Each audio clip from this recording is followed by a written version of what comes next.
الله الرحمن الرحيم. ازيكم عاملين ايه؟ يا رب دايما تكونوا باحسن صحة وباحسن حال.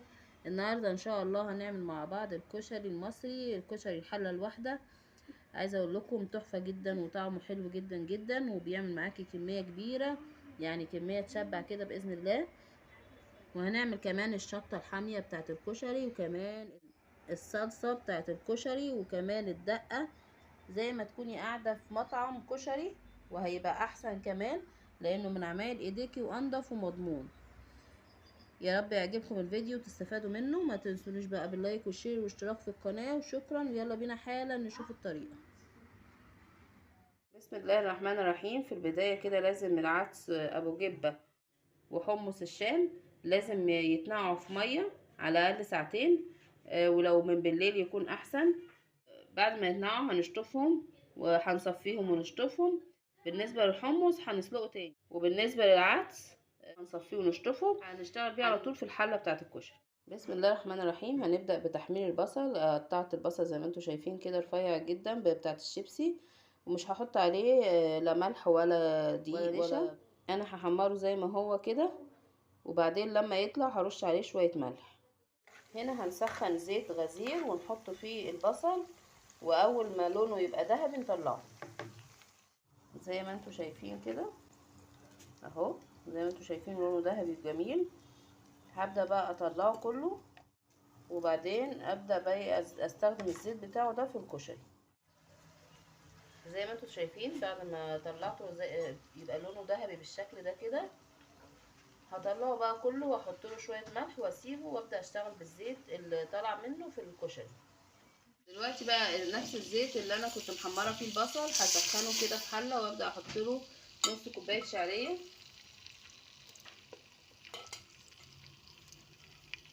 طبعا ازود كميه الزيت شويه لاني هحطه في كل حاجه في نفس الحله دي. لونها هيبقى ذهبي.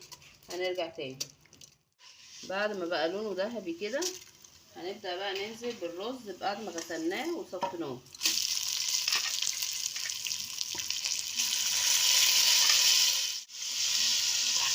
طبعا لازم نقلب كويس جدا بحيث الرز كله يتغلف بالزيت. في الوقت ده طبعا برضو انا صفيت العدس ابو جبه، وهحطه برضو علشان يتغلف معاه برضو.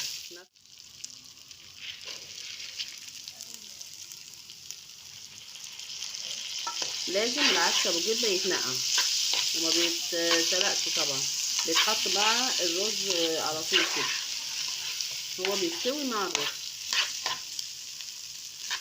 في الوقت ده بعد ما اتغلف كله بالزيت هنبدأ بقى ننزل بمية سخنة. لازم تكون مية سخنة. وهنبدأ ننزل بالبهارات اللي هي عبارة عن ملح وكمون. دلوقتي بعد ما المية غليت هنبدأ ننزل بالمكرونة. المكرونة عندي هنا انا مختار نوعين، نوع صغير شوية ونوع اكبر منه سنة، يعني اهو في نوعين عندي، نوع صغير ونوع اكبر منه شوية. هبدأ بقى انزل بيهم حوالي كوباية مكرونة واقلبهم كويس. طبعا ملح على قد الكمية. عندي مكرونة سباكيتي بالشكل ده كده اهي. طبعا انا مقطعاها على 3، يعني مقطعه المكرونه السباكيتي كده على 3 في الطول، علشان ايه يبقى طولها معقول. انا كده بقى هغطيها كده وعلى نار بقى هاديه، واستنى لما كله يتسلق. ومش هقلب المكرونه دلوقتي، لما تتشرب هقلب المكرونه على بعضها لما تتشرب شويه، بس علشان خاطر ايه المكرونه دي تكون طريت شويه كده معاهم. اقوم مقلبه كله على بعضه ومغطياه على نار هاديه يستوي. دلوقتي بقى هقلبها كده كلها على بعضها وهدي النار خالص لحد ما تستوي كلها مع بعضها. دلوقتي هنعمل صلصه الكشري. هنا الزيت اللي احنا محمرين فيه البصل، وهنحط معلقه ثوم مفروم كده كبيره، هنشوحها كده لحد بس ايه ما ريحتها تطلع، ونبدا ننزل عليها بمعلقه صلصه.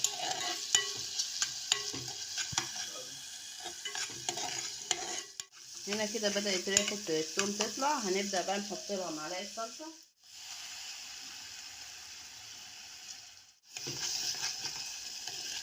معلقه صلصه كده، هنبدا نلفها كده بحيث ان هي ايه تاخد من الطعم وتغلي معاها. طبعا طالما هحط صلصه يبقى احط شويه سكر. انا الاول مجهزه هنا بقى عندي عصير الطماطم، عصير تقيل، نبدا ننزل بيه كده.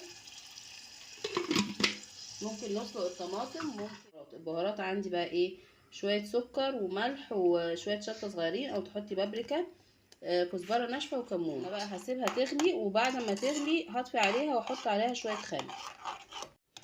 دلوقتي بقى بعد ما اتسبكت وطفيت عليها هبدا احط لها شويه خل،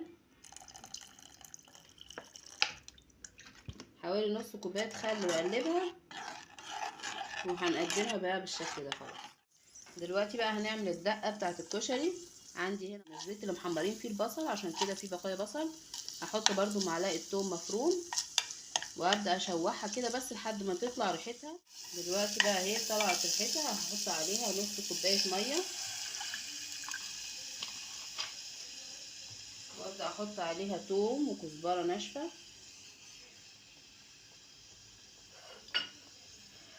واول ما يغلوا بس هبدا بقى ايه انزل عليهم بشويه برضو خل وعصير نص ليمونه.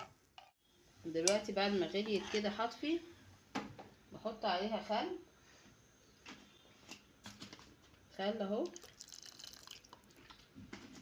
واحط عليها عصير نص ليمونه،